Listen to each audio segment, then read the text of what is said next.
ప్రభువైన యేసుక్రీస్తు వలన కృపయను సమాధానమును మీకు కలుగునగాక. ఆమేన్. దయచేసి కూర్చునండి. ప్రియమైనటువంటి దేవుని బిడ్డలారా, ప్రభువును రక్షకుడునైన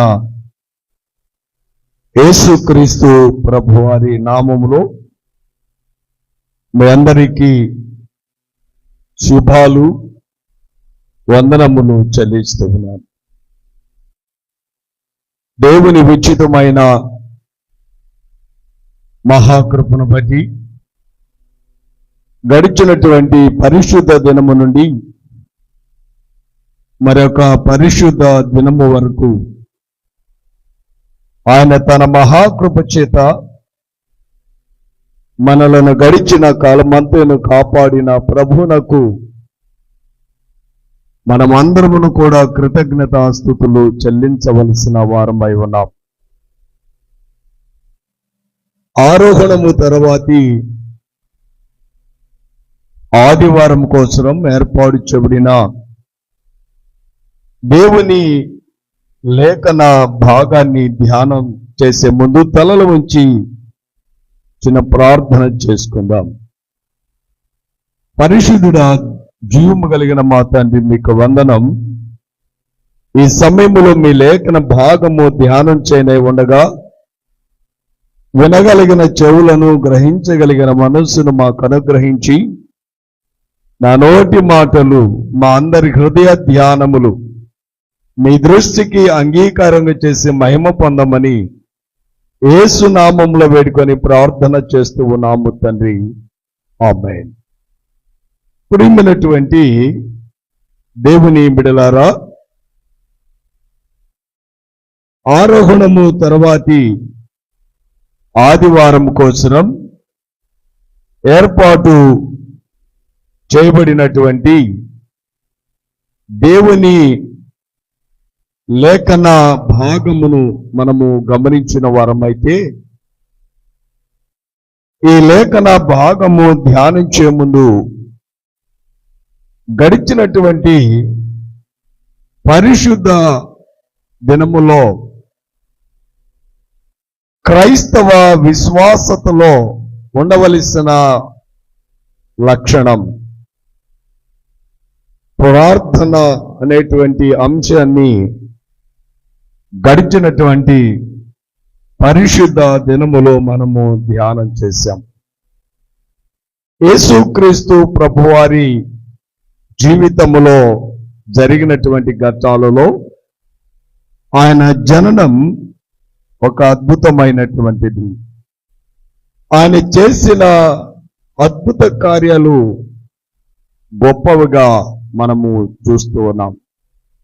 ఆయన పొందిన మరణము, అలాగనే ఆయన పునరుద్ధానుడైనటువంటి విధానం, అంతకంటే గొప్పగా ఆయన ఆరోహణమైనటువంటి దినాన్ని మనము గమనించినప్పుడు, యేసుక్రీస్తు ప్రభువారు పునరుద్ధానుడైన తర్వాత 40 దినాలు అనేక అద్భుతాలు ఆయన జరిగించినట్లు దేవుని వాక్యము ద్వారా మనకు తెలియచేయబడతా ఉంది. ప్రియులారా, 40వ దినములో ఆయన ఆరోహణమయ్యాడు. ఆయన ఆరోహణమైనప్పుడు మేఘము ఆయనను కొనుక్కోబడింది. తరువాత ఆయన శిష్యులు ఒలీవ కొండ దిగి యెరూషలేమునకు వెళ్ళారు అని మనకు అపోస్తల కార్యగ్రంథములో తెలియచేయబడతా ఉంటుంది. ఆరోహణము యేసుక్రీస్తు ప్రభువారి పునరుద్ధానము తర్వాత 40వ దినం ఆరోహణం. ఆ తర్వాత పెంతెకోస్తు ఆదివారం. ప్రియులారా, ఇలాగూ ఈ గొప్ప కార్యములో ఆయన రాకడ తండ్రి నెరవేర్చినటువంటి సెలవిచ్చినటువంటి దానిని నెరవేర్చి ఆయన ఈ లోకము నుండి తిరిగి తండ్రి వద్దకు వెళ్ళబడినటువంటి దినమును ఆరోహణము 40 దినాల తర్వాత వచ్చినటువంటి ఆదివారమును ఆరోహణము తర్వాతి ఆదివారం వచ్చే ఆదివారమును పెంటెకొస్తు ఆదివారం అని మనము ధ్యానం చేస్తాం. అయితే ప్రియమైనటువంటి దేవుని బిడలారా, ఈ సమయంలో ఈ చదవబడినటువంటి లేఖన భాగములను మనము గమనించిన వారమైతే ఈ లేఖన భాగములో ఈ దినాన మనము గమనించిన వారమైతే ఇక్కడ ప్రవక్త అయినటువంటి యెహెజ్కేలు ద్వారా తండ్రి అయిన దేవుడు సెలవిచ్చినటువంటి మాటలు మనకు కనబడతా ఉన్నాయి. క్రీస్తు పూర్వం 597వ సంవత్సరములో యెహెజ్కేలు ప్రవక్త ద్వారా మాట్లాడినటువంటి మాటలు ఈ దినాన మనకు జ్ఞాపకం చేయబడతా ఉన్నాయి. ఈ దినాన చదవబడినటువంటి ఈ పాత నిబంధన లేఖన భాగమును మనము గమనించినప్పుడు ఈ చదవబడిన లేఖనములో 25వ వచనము నుండి 27వ వచనం వరకు 34వ అధ్యాయములో ఈ 2 వచనాలు మనకు అర్థం కావాలి అంటే 16వ వచనం నుండి ఈ లేఖన భాగాన్ని మనము చదవగలిగితే ఈ లేఖన భాగంలో ఇశ్రాయేలీల ప్రజలు దేవుని బిడలు దేవునికి వారు చేసినటువంటి విరుద్ధమైనటువంటి జీవితం ఆ జీవితమును బట్టి వారిని హెచ్చరిక చేస్తూ ఇశ్రాయేలీలు వారి జీవితములో జరగవలసినటువంటి రక్షణ కార్యము దేవుడు యెహెజ్కేలు ప్రవక్త ద్వారా తెలియచేస్తూ ఉన్నాడు. ప్రియులారా, ఇక్కడ మనము గమనించిన వారమైతే మీలో రాతి గుండెను తీసివేసి 26వ వచనం 34వ అధ్యాయాన్ని మనము గమనించిన వారమైతే నూతన హృదయము మీకు ఇచ్చేదను, నూతన స్వభావము మీకు కలుగు చేసేదను, రాతి గుండెలో నుండి తీసివేసి మాంసపు గుండెను మీకు ఇచ్చేదను. ప్రియమైనటువంటి వారలారా, ఆయన అపవిత్రతలో నుండి తన ప్రజలను పవిత్రపరచటానికి, మానవుని అపవిత్రతల నుండి విడుదల చేయటానికి ఆయన శుద్ధ జలమును మీపైన పవిత్రమైనటువంటి జలమును నేను చల్లి మిమ్మలను నూతన పరిచెదను. మీ అపవిత్రత యావత్తు నేను మీ యొద్ద నుండి తీసివేస్తాను. నూతన హృదయాన్ని, నూతన స్వభావమును మీకు నేను ఇస్తాను అని మిమ్మలను నా ఆత్మ ద్వారా మిమ్మలను బలపరుస్తాను. మీరు నా జనులై ఉంటారు, నేను మీ దేవుడినై ఉంటానని వారితో నిబంధన చేస్తూ ఉన్నాడు. ప్రియులారా, శుద్ధ జలమును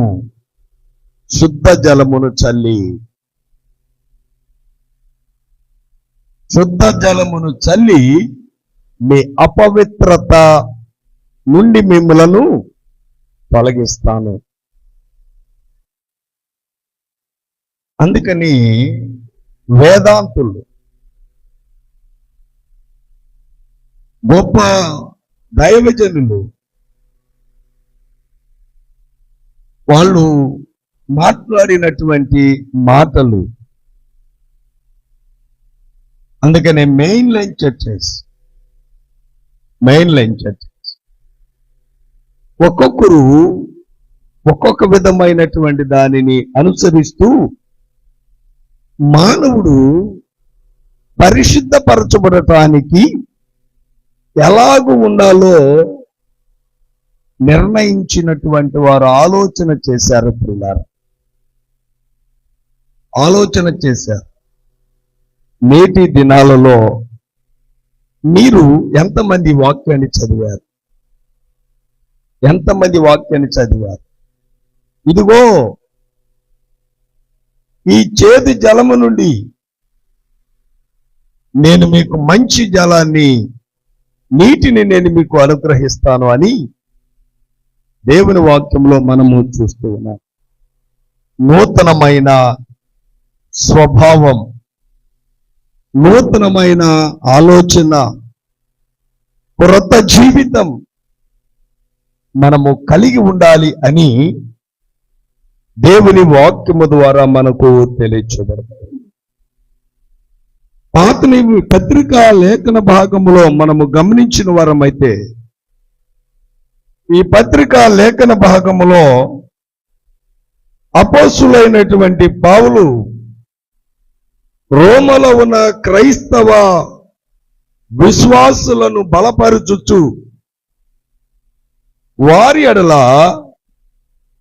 దేవుని ప్రణాళికను వారి ఎడల ఏ రీతిగా నెరవేర్చుతాడో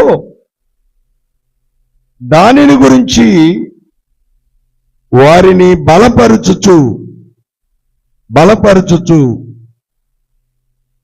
వారు ఏ రీతిగా దేవుని యందు విశ్వాసము కలిగి దేవునిలో వారి విశ్వాసత బలపరచబడాలో తెలియచేస్తూ క్రీస్తు యేసునందలి ప్రేమ విశిష్టత, గొప్పతనాన్ని గురించి మాట్లాడుతూ ఉన్నాడు. ఆ ప్రేమ ప్రతి విశ్వాసి కూడా కలిగి ఉండాలి అని వారిని బలపరచుచు రోమా క్రైస్తవ విశ్వాస సంఘాన్ని బలపరచబడినటువంటి విధానము ఈ పత్రిక లేఖన భాగములో మనము చూస్తూ ఉన్నాం. సువార్త లేఖన భాగములో మనకంటూ ప్రధాన యాజకుడు, ఈ ప్రధాన యాజకుడు మన నిమిత్తమై చేస్తూ ఉన్న ప్రార్థన ఇక్కడ జ్ఞాపకం చేయబడతా ఉన్నది. ప్రియులారా, తండ్రి కుమారుడు ఏకమై ఉన్నలాగున మన యందు విశ్వాసం ఉంచిన వారు మాత్రమే కాదు కానీ ప్రతి ఒక్కరూ కూడా ఆయన యందు ఐక్యత కలిగి లేక ఏకమై ఉండవలెనని వారందరి నిమిత్తమై నేను ప్రార్థించుచున్నాను. నీవు నన్ను ప్రేమించినట్లు వారును ఒకరు సంపూర్ణముగా ప్రేమించేటువంటి వారుగా ఉండాలని కోరుకుంటూ ఉన్నానని ఆయన ప్రార్థన ఈ లేఖనములో మనకు కనబడతా ఉంది. ప్రియులారా, దేవుని నిబంధన, క్రైస్తవుని యొక్క జీవితం, ఒకటి ఐక్యత, రెండవది నూతనమైన మనస్సు, మూడవది ప్రేమ.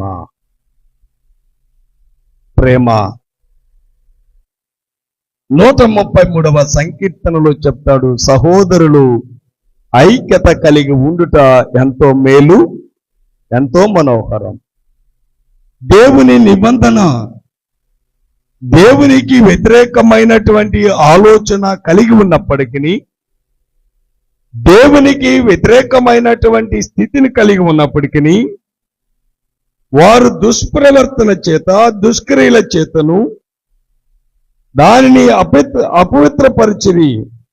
వారి ప్రవర్తన ఎలాగూ ఉన్నదో భయంకరమైన పదాన్ని వ్రాస్తా ఉన్నాడు ప్రియులారా. దేవుని బిడలుగా నిర్ణయించబడిన మనం, దేవుని బిడలుగా ఎన్నిక చేయబడిన మనం, ఒకవేళ దేవునికి వ్యతిరేకమైన ప్రవర్తన మనలో ఉన్నదేమో, ఈ దినాన ఆయన ప్రేమాస్వరూపి, ఆయన ప్రేమాస్వరూపి. మనం గమనిస్తాం యోహాను సువార్తలో 3వ అధ్యాయములో, దేవుడు లోకమును ఎంతో ప్రేమించెను. ఆయన లోకమును ప్రేమించాడు. లోకము ఆయనను ద్వేషించినప్పటికీ లోకమును ఆయన ప్రేమించాడు. ఎందుకు? ఆదికాండం 1వ అధ్యాయము 26వ వచనాన్ని మనము గమనించినట్లయితే, దేవుడు తన స్వరూపమందు మన పోలిక చొప్పున నరులను చేయడము. మన స్వరూపమున, ఆయన స్వారూప్యములో మానవుని నిర్మాణము చేసి, మానవుడు దేవుని పోలి నడిచేవాడుగా ఉండాలని ఆయన ఆలోచన చేశాడు. కానీ మానవుడు లోక ఆశలకు లోనైపోయి, లోకాశలతో నింపబడినటువంటి మానవుడు దేవునికి వ్యతిరేకమైన ప్రవర్తనతో తను నడుస్తూ ప్రారంభించాడు. ప్రియులారా, ఈరోజు మనలను మనము పరిశీలన చేసుకుందాం.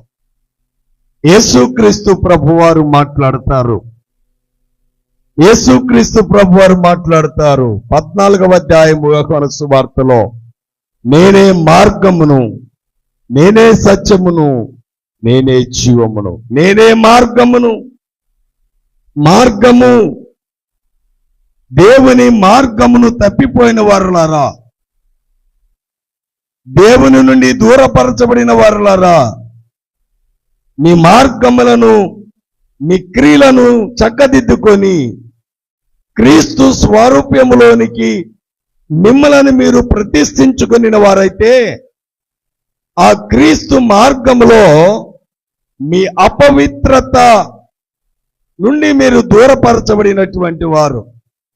ఆ అపవిత్రత ఒకవేళ మనలో ఉన్నదేమో, కీర్తనకారుడు 32వ సంకీర్తన, కీర్తనల గ్రంథం 32వ సంకీర్తన 1వ వచనాన్ని మనము గమనించిన వారమైతే, తన అతిక్రమములకు పరిహారమునందినవాడు, ప్రాయశ్చిత్తమునందినవాడు ధన్యుడు. 51వ సంకీర్తన 1వ వచనాన్ని మనము గమనించినట్లయితే, ఇక్కడ కీర్తనకారుడు మాట్లాడుతూ, దేవా నీ కృప చొప్పున నన్ను కరుణింపుము,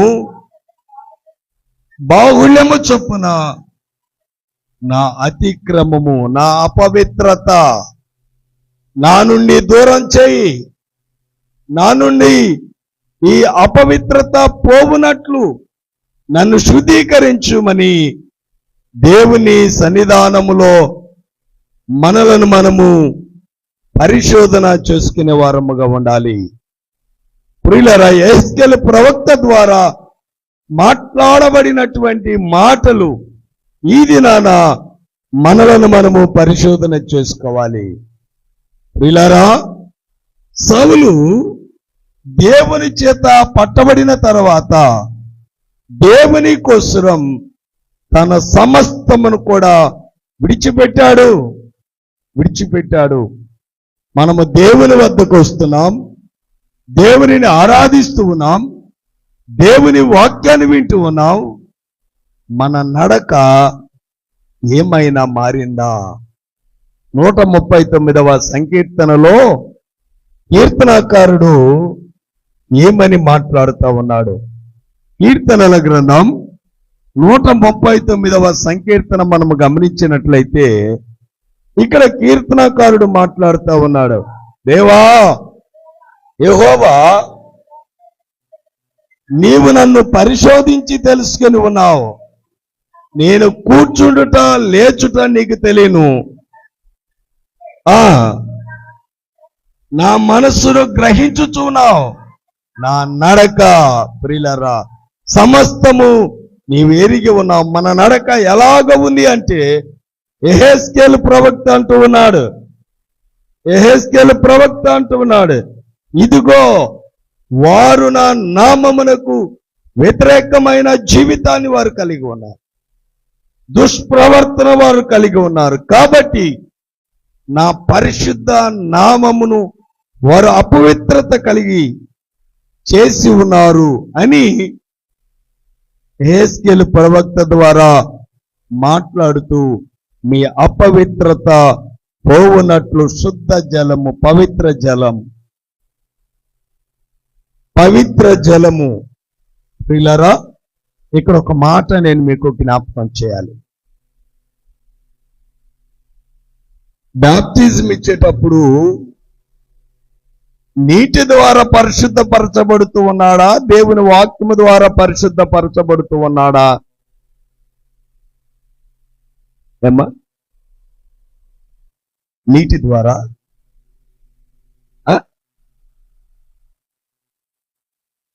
దేని ద్వారా పవిత్రపరచబడుతా ఉన్నాడు? నీటి ద్వారా, వాక్యము ద్వారా.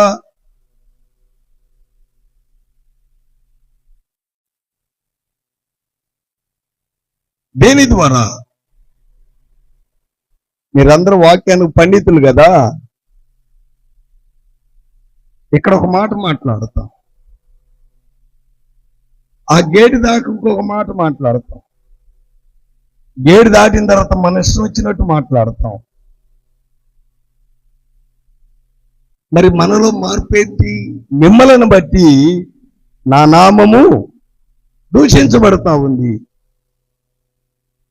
ఇక్కడ యెహెజ్కేలు ప్రవక్త ద్వారా బాప్తిస్మం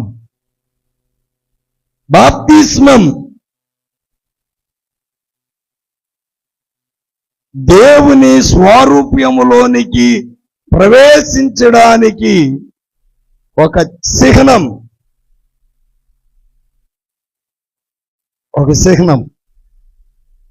దేవునిలోనికి మార్చబడటానికి, దేవునిలోనికి ప్రవేశించడానికి నీటి ద్వారానా, వాక్యము ద్వారానా, దేని ద్వారా? మనకి తెలీదు. చాలా మందికి లూథరన్ ఆర్డర్ ఆఫ్ వర్షిప్ తెలియదు.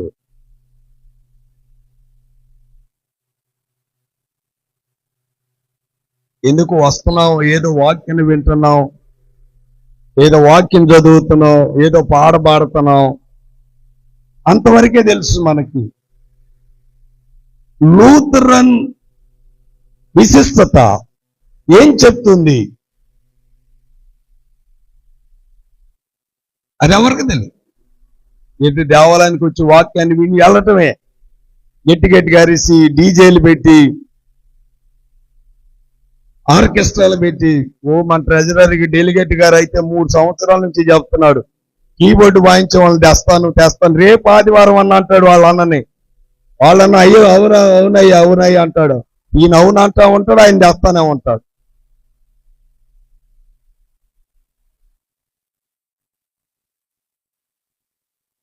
అదే మనకు ఒక డీజే సౌండ్ సిస్టమ్ ఉండి ఒక ఆర్కెస్ట్రా ఉంటే మిమ్మల్ని అందరినీ నాట్యం చేయించేవాడిని,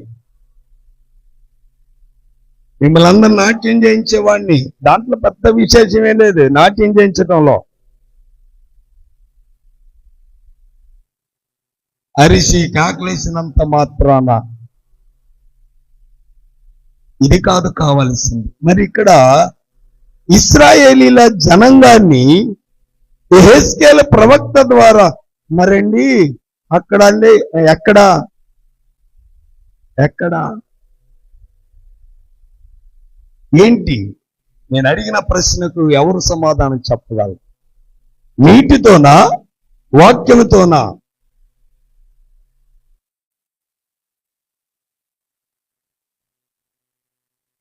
దేని ద్వారా? మరి ఆ వాక్యం చెప్తూ ఉంది, మరి దానిలో పవిత్రత లేదంటారా? ఎక్కడో మునగాలంటారా? మునగాలి అంటే మనం యోర్దాన్ నదికి వెళ్ళాలి కదా. కృష్ణా నదిలోనూ గోదావరిలోనూ మునిగినంత మాత్రాన పవిత్రులుగా ఎంచబడతారా? ఎన్నో శవాలు వస్తా ఉంటాయి ఆ నీటిలో. ఆ నీటిని డైరెక్ట్ గా మనం త్రాగడానికి కాకుండా దానిని ఫిల్టర్ చేసి అనేక కెమికల్స్ వాడి దానిని శుద్ధీకరించి మానవుని ఆరోగ్యానికి ఏ విధమైన హాని కలగకుండా ప్రభుత్వాలు అనేకమైనటువంటి భద్రతలు తీసుకొని అవి త్రాగడానికి మనకు అందిస్తూ ఉన్నారు. శుద్ధ జలాన్ని, మంచి నీటిని మనకు అందిస్తున్న మంచి నీరు. మనము త్రాగటానికే ఒక మానవుడు మరొక మానవునికి మంచి నీరు అందిస్తూ ఉంటే ఆయన సమస్తమును నిర్మాణము చేసినటువంటి వాడు, సమస్తమును సృష్టించిన వాడు. ఆయన మాట్లాడుతున్నాడు, మీ అపవిత్రత పోవునట్లు నీరు దేవుని వాక్యానికి సాదృశ్యంగించబడింది. అందుకని మనము బ్యాప్టిజం ఇచ్చేటప్పుడు నీటి ద్వారా కొంతమంది నీటిలో ఇలాగూ కొన్ని మెయిన్ లైన్ చర్చెస్ వారు ఏది చేసినా తండ్రి కుమార పరిశుద్ధాత్మ నామములో మీ అపవిత్రత యావత్తు దేవుని వాక్యము ద్వారా తీసివేయబడతా ఉంది అని ఆ బిడ్డలను దేవుని స్వారూప్యములోనికి, దేవుని స్వరూపములోనికి మార్చేటువంటి వారు. మార్చబడినటువంటి వాడు నూతనమైన మనస్సు. అమ్మో, నేను అక్కడ తీసుకోలేదు బాప్తీసం, నేను అక్కడ మునుగొచ్చాను. ఎక్కడ మునుగొచ్చావు? ఎక్కడ మునుగొచ్చినా నీ పాపాలు దాంట్లోనే ఉన్నాయి. నీలో ఉన్న మనసు మారలా, నీ ఆలోచన మారలా, నీ ప్రవర్తన మారలా, నీ నడవడిక మారలా, ఏమీ మారలా. మనం అనుకుంటాం నేను పరిశుద్ధురాలను, నేను పరిశుద్ధుడను. నీవు పరిశుద్ధుడవు, పరిశుద్ధురాలుగా ఉండాలి అంటే క్రీస్తు స్వారూప్యంలోనికి నీవు ప్రవేశించాలి. అందుకని యెహెజ్కేలు ప్రవక్త ద్వారా మాట్లాడుతున్నటువంటి మాటలు ఏమిటంటే నూతన హృదయము. కీర్తనాకారుడు అంటాడు, సమ్మతి కలిగిన మనస్సు నూతనముగా నాకు పుట్టించుము. సమ్మతి కలిగిన మనస్సు నూతనముగా. 51వ సంకీర్తనలో కీర్తనాకారుడు, దేవా నాయందు శుద్ధ హృదయము కలుగు చేయి, నాయందు పవిత్రపరచబడిన, నేను పవిత్రపరచబడిన, నూతన పరచబడిన నా హృదయమును నాకు అనుగ్రహించు. కీర్తనకారుడు ప్రార్థన చేశాడు. నూతన స్వభావం. పౌలు ఎఫెసీ సంఘానికి తెలియచేస్తూ మాట్లాడుతూ ఉన్నాడు. ఎఫెసీలకు రాసిన పత్రిక 4వ అధ్యాయం 23వ వచనము నుండి మనం గమనించినట్లయితే ఎఫెసీలకు రాసిన పత్రిక 4వ అధ్యాయము 24వ వచనములో ఇక్కడ వ్రాయబడినటువంటి మాట, మీ పాత స్థితిని నేను తీసివేసి నవీన స్వభావాన్ని నేను మీకు అనుగ్రహిస్తాను. పిల్లరా, నూతన పరుస్తాను. నూతన పరచబడాలి.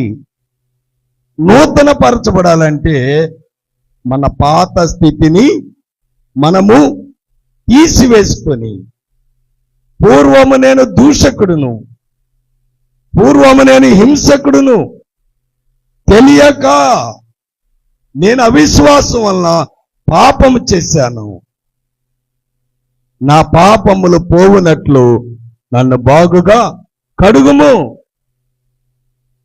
క్రైస్తవునిగా క్రీస్తు యేసులో జీవించడానికి నిన్ను నన్ను ప్రతిష్ఠించినటువంటి దేవునికి, తండ్రి నీవు నేను ఏకమై ఉన్నలాగున వారును ఏకమై ఉండుటకు వారిని నేను ప్రేమించుచు ఉన్నాను. ఈ రోజుల్లో అన్నదమ్ముల మధ్య ఐక్యత లేదు, అక్క చెల్లెండ్ల మధ్య ఐక్యత లేదు, కుటుంబాల మధ్య ఐక్యత లేదు, సంఘాలలో ఐక్యత లేదు, ఎక్కడ చూసినా ఐక్యత లేదు. ఐక్యత, సహవాసం, విశ్వాసం, విశ్వాస జీవితం ప్రేమను స్థిరపరిచేది. అవిశ్వాసం ప్రేమను దూరం చేసేటువంటిది. మనం ఎలాగ ఉన్నాం, మనం ఏ రీతిగా ఉన్నాం, ఒక్కసారి మనలను మనము పరిశోధన చేసుకోవాలని ఈ సమయంలో జ్ఞాపకం చేస్తుంది. ప్రియమైనటువంటి దేవుని బిడ్డలారా, మన పాత స్థితిని, అపవిత్రత, పాత మనస్సును పేతురు భక్తుడికి రాసిన మొదటి పత్రిక 4వ అధ్యాయం 3వ వచనాన్ని మనం ఒకసారి గమనించినట్లయితే, ఇక్కడ పేతురు భక్తుడు జ్ఞాపకం చేస్తున్నాడు, మనము దురాశలు, మద్యపానము,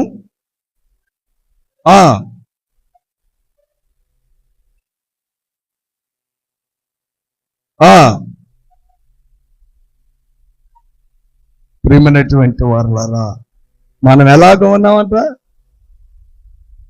అందుకని కీర్తనకారుడు ఒక మాట అంటాడు, దుష్టుల ఆలోచన చొప్పున నడవక. ఈ వచనాన్ని మరొకసారి మీరు గమనించినట్లయితే, నామకార్థమైన క్రైస్తవుడు ఎలాగ ఉన్నాడు మరొకసారి చదువుదాం. పేతురు భక్తుడికి రాసిన మొదటి పత్రిక 4వ అధ్యాయము 3వ వచనాన్ని గమనిస్తే, ఈ 3వ వచనములో ఏమని వ్రాయబడతా ఉంది?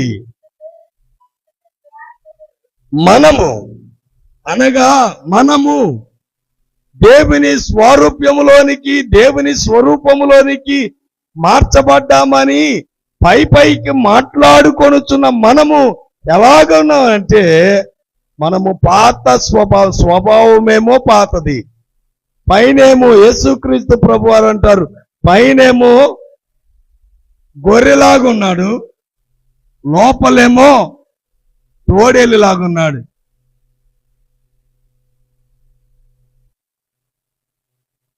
ఏంది, నేను వెజిటేరియన్ పెడతారనుకుంటే మాంసం పెట్టారు అన్నాడు ఒక ఆయన. ఏంటట, నేను వెజిటేరియన్ పెడతారని అనుకున్నానే, మాంసం పెట్టాడేంటి అన్నాడు. నేనన్నాను, నువ్వు పెడతావు అనుకున్నావా లేకపోతే వాళ్ళు పెడతారని నువ్వు అనుకున్నావంటే, వాళ్ళు పెడతారని నేను అనుకున్నాను అన్నాడు.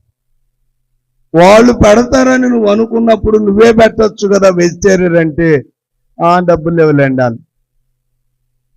అంటే పాపం అని పెద్దలు ఒక మాట చెబుతారు, పాపం అని ఏదోనని, పాపం ఈమె కట్టుకొనడానికి బట్టలు లేవని ఒక చీర ఇచ్చానట, ఇంటి వెనకాలకి వెళ్ళి కొలతలు వేస్తున్నాడు.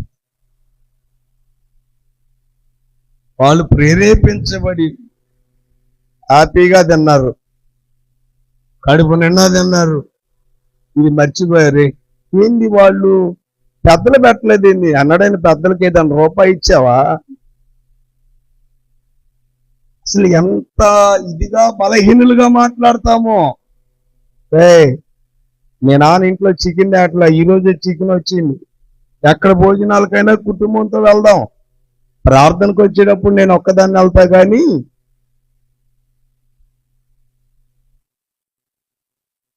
నేను రాత్రి భోజనాల దగ్గర ప్రార్థన చేద్దామని వెళతా ఉంటే ఎవరు ఫోన్ చేశారో చెప్పనులే కానీ నువ్వు ప్రార్థన అయిపోయింది, భోజనాలు స్టార్ట్ అవుతున్నాయి, తొందరరా అయిపోతాయి అట్టుకుంటా.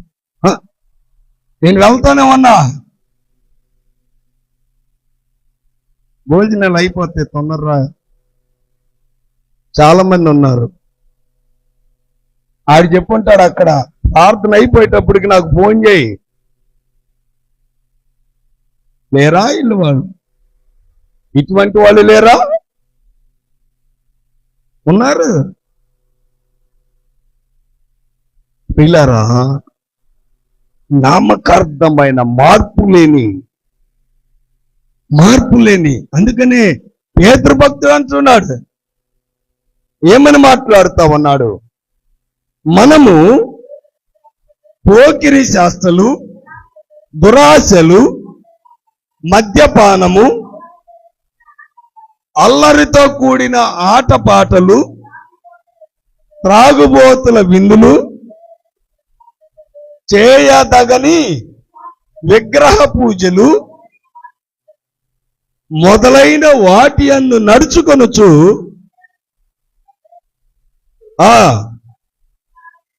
ప్రియులారా, ఇటువంటి లక్షణాలు మనము కలిగి మనము పైకి భక్తి పరులముగా నటించే వారముగా ఉంటాం. అందుకని తండ్రి అయిన దేవుడు యెహెజ్కేలు ప్రవక్త ద్వారా ఇదిగో మీ దుష్ప్రవర్తన, మీ ప్రవర్తన, మీ క్రియలు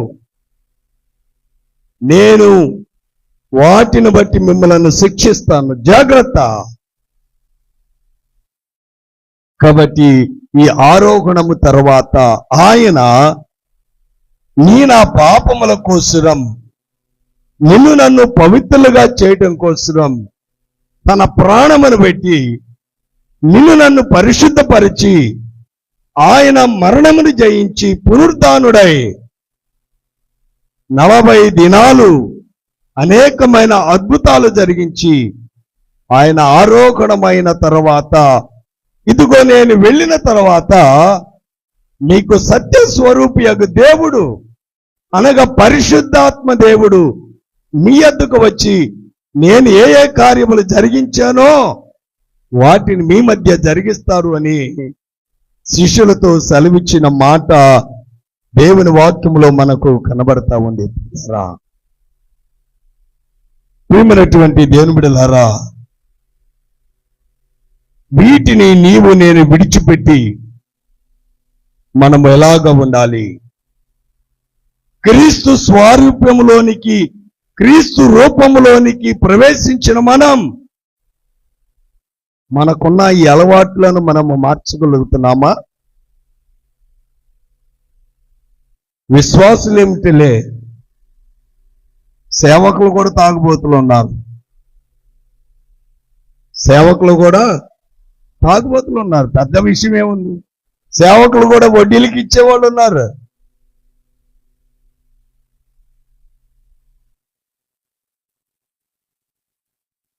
నాకు తెలిసిన ఒక ఆయన ఉన్నాడు.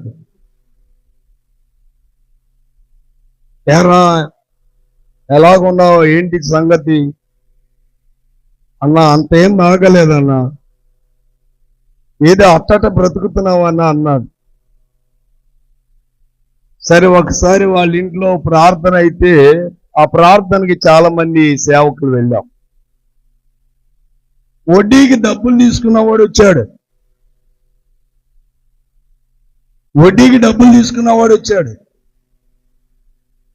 ఆ వడ్డీకి డబ్బులు తీసుకున్నవాడు వచ్చి, అయ్యగారు వడ్డీ తెచ్చానండి అంటున్నాడు. గమనించాం. అందరు వెళ్ళిన తర్వాత, ఏరా వడ్డీకి డబ్బులు ఇస్తున్నావా అంటే, అబ్బే వడ్డీకి డబ్బు. ఆ వడ్డీ వాడిని చాలాసేపు కూర్చోబెట్టి మాట్లాడిన తర్వాత వాళ్ళ ఆవిడని పిలిచి, అమ్మ కష్టంలో ఉన్న వాళ్ళకి సహాయం చేస్తున్నారంటే, ఎవరన్నా అడిగితే సహాయం చేస్తాను. నేను ఉండి ఉండలేక ఎవరో నాకు ఒకరు చెప్పారు, ఆ డబ్బులు ఉప్పులో పెట్టేస్తారన్నారంట కదా అన్న. ఎవరో చెప్పారు నాకు, ఉప్పులో పెట్టేస్తున్నారంట కదా. ఎందుక బాకీ తీరకుండా ఉండాలంటే వాడు వడ్డీ ఎగ్గొట్టినప్పుడు ఉంటుంది మనకు నరకం.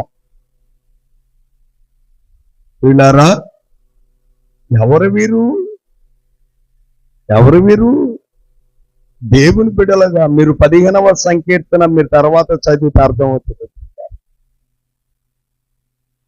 నామకార్థమైన భక్తి, నామకార్థమైన విశ్వాసం, ఇలాగూ దేవునికి హేయమైనటువంటి వాటిని మనము జరిగించిన వారమైతే ఈ దినాన మనలను మనము పరిశోధన చేసుకుందాం. ఈ దినాన మనలను మనము మార్చుకుందాం. ఈ దినాన మనలను మనము పరీక్షించుకుందాం, పరిశోధన చేసుకుందాం. నా జీవితం ఎలాగ ఉంది, నేను ఏ రీతిగా ఉన్నాను, నేను దేవుని వాక్యానుసారముగా ఉన్నానా, లేక దేవునికి వ్యతిరేకమైన జీవితాన్ని, అయ్యో నాకు ఆరోగ్యం బాగలేదు నన్ను కాపాడు ప్రభు అని ప్రార్థన చేసి ఆరోగ్యం ఇచ్చిన తర్వాత అండి నేను డ్యూటీకి వెళ్తున్నానండి అని చెప్పారు. ఇదా మన క్రైస్తవ్యం? ఇదా మనము క్రీస్తునెరిగిన జీవితం? ఇది కాదు. యాకోబు బావి దగ్గర యేసయ్య మాట్లాడినప్పుడు తన స్థితిని మార్చుకొని ఆమె గ్రామములోనికి వెళ్ళి గ్రామ ప్రజలను దేవుని వద్దకు నడిపించిన తర్వాత ఆ ప్రజలు సాక్ష్యం ఇస్తున్నారు. ఈమె చెప్పిన మాటను బట్టి కాక మేము చూచిన దానిని బట్టి నీవు మా మధ్య ఉండమని వారందరూ కూడా వేడుకున్నారు. ప్రియులారా, ఈరోజు నూతనమైన స్థితి మనము కలిగి ఉండటానికి పాపపు తప్పుదల ఆరాధన క్రమాన్ని మనము జరిగించాం. యేసుక్రీస్తు ప్రభువారు మన పాపములను క్షమించి ఆయన పరిశుద్ధమైనటువంటి భోజనాన్ని మనకు అందిస్తున్నప్పుడు, స్వీకరిస్తూ ఉన్నప్పుడు మనలో పరివర్తన కలుగుతూ ఉందా? మనలో మార్పు కలుగుతూ ఉందా? మన నడక, మన పడక ఎలాగ ఉందో మనము పరిశోధన చేసుకునవలసిన వారమై ఉన్నాం. యెహెజ్కేలు గ్రంథం 11వ అధ్యాయం, యెహెజ్కేలు గ్రంథం 11వ అధ్యాయము 19వ వచనాన్ని ఒకసారి గమనిద్దాం. ప్రియులారా, వారు నా కట్టడలను నా విధులను అనుసరించి గైకొనున్నట్లు రాతి గుండెను తీసివేసి మాంసపు గుండెనిచ్చి ఏక మనసు కలుగు చేసి, ప్రియులారా, రాతి గుండెను తీసివేసి వారికి ఏం కలుగు చేశాడు? ఏక మనస్సు, ఐక్యత, సహవాసము, ప్రేమ. యేసు నన్ను ప్రేమించినావు, పాపినైన నన్ను ప్రేమించినావు. ఆ ప్రేమ చవిచూచిన కీర్తనకారుడు అంటాడు, ఈలాంటిదా యేసు ప్రేమ, నన్ను తోలానాడకు తనదు జాలి చూపినదా. ఆ ప్రేమ నిష్కల్మషమైనది, నిష్కళంకమైనటువంటి క్రీస్తు ప్రేమలో నీవు నేను ఉండాలి అంటే క్రీస్తు స్వరూపమునందు మనము జీవించే వారముగా ఉండాలి. అలాగూ జీవించే వారమైతే యేసుక్రీస్తు ప్రభువారు అంటాడు, తండ్రి నీవు నేను ఏకమై ఉండులాగున వారును ఏకమై ఉండులాగున ఒకరిని ఒకరు ప్రేమించేటువంటి భాగ్యాన్ని దాయిచ్చే ప్రార్థించుచున్నాడు.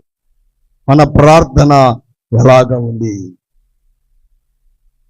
మన ప్రార్థన దేవునికి అంగీకారమైనటువంటిదిగా ఎంచబడాలి అంటే దేవునిలో మన జీవితాన్ని మనము పరిశోధన చేసుకోవాలి.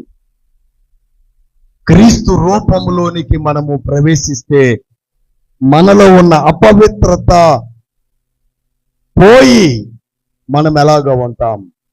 కొరింథీ సంఘానికి రాసిన 2వ పత్రిక, కొరింథీ సంఘానికి రాసిన 2వ పత్రిక 5వ అధ్యాయము 17వ వచనాన్ని మనం గమనించినట్లయితే, కాగా ఎవడైనను క్రీస్తునందు ఉన్న ఎడల నూతన సృష్టి, పాతవి గతించెను, ఇదిగో క్రొత్తవాయన. ప్రియులారా, క్రీస్తునందు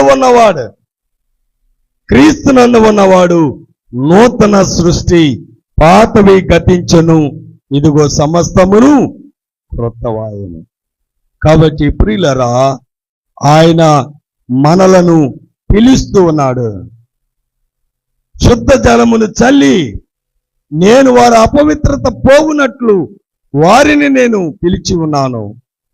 నూతన మనస్సు, నూతన హృదయము వారికి ఇచ్చేదను. ఈ నూతనమైన మనస్సు మనము కలిగి ఉండాలంటే మనం ఏమై ఉండాలి? పత్రిక లేఖన భాగాన్ని గమనిద్దాం.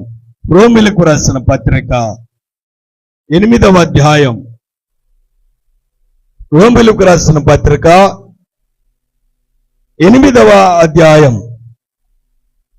8వ అధ్యాయము 29వ వచనములో మనము గమనించిన వారమైతే, ఎందుకనగా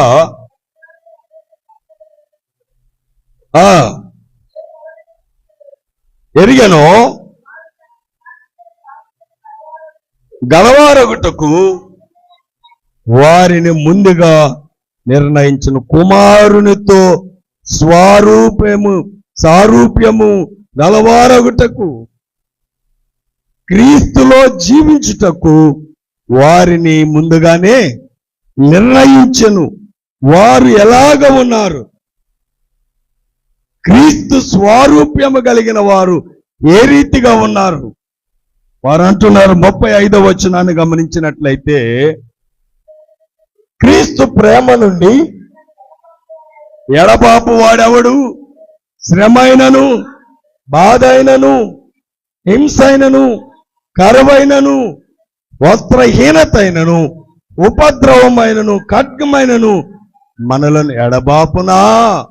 ప్రియమైనటువంటి వారలారా, దేవుడు మన పక్షమునుండగా మనకు విరోధి ఎవడు? దేవుడు మనతో ఉన్నాడు. మనతో ఉండడానికి గల కారణం ఏమిటంటే మనము ఆయన స్వరూపములోనికి ప్రవేశించిన వారం. ఆయన మనకు నూతన మనసు కలుగు చేసినటువంటి వాడు.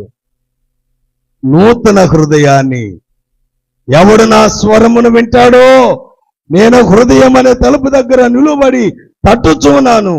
ఎవడు నా స్వరము విని తలుపు తీస్తాడో నేను వానితో కలిసి విందులో పాల్గొంటానని ఆయన వాక్యం సెలవిస్తా ఉంది. ప్రియులారా, ఈ దినాన నీవు నేను నూతన పరచబడిన వారమై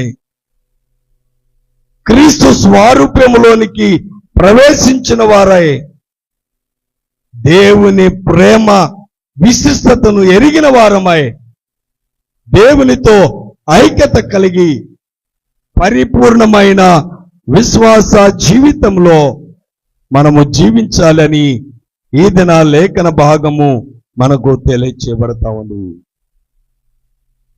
ఆయన పిలుపులో ఉన్న విశిష్టత, ఆ సహవాసం నీవు నేను పొందుచు నూతన హృదయాన్ని మనము కలిగిన వారమై ఉండాలి. చివరిగా రోమిలకు రాసిన పత్రికలో మనం ఒకసారి గమనిద్దాం. 6వ అధ్యాయము 11వ వచనం. అటువలే మీరును పాపము విషయమై మృతులుగాను సజీవులుగాను మిమ్మల్ని మీరే వీళ్ళరా. పాపం విషయమై మృతులుగాను మనము దేవుని విషయమై సజీవులుగా మనలను మనము పరిశోధన చేసుకోవాలని ఈ సమయంలో జ్ఞాపకం చేస్తున్నాం. ఇశ్రాయేలీల ప్రజలు దేవునికి వ్యతిరేకమైనటువంటి ప్రవర్తన కలిగి ఉన్నప్పుడు ఆయన ఎహెజ్కేలు ప్రవక్త ద్వారా వారిని విమోచన మార్గములో విమోచన కార్యమును జరిగించుటకు వారిని ఉద్దేశించి మాట్లాడాడు. పౌలు రోమా సంఘములో ఉన్న క్రైస్తవ విశ్వాస సంఘాన్ని బలపరిచి దేవుని స్వరూప్యంలో ఉన్న విశిష్టతను తెలియచేశాడు. సువార్త లేఖన భాగంలో ఆయన ప్రధాన యాజకునిగా ఆయన ప్రార్థన అందించాడు. ఆ ప్రార్థనలో ఐక్యత, సంపూర్ణ పరిపూర్ణత, ప్రేమ యొక్క విశిష్టత ఆయన జ్ఞాపకం చేశాడు.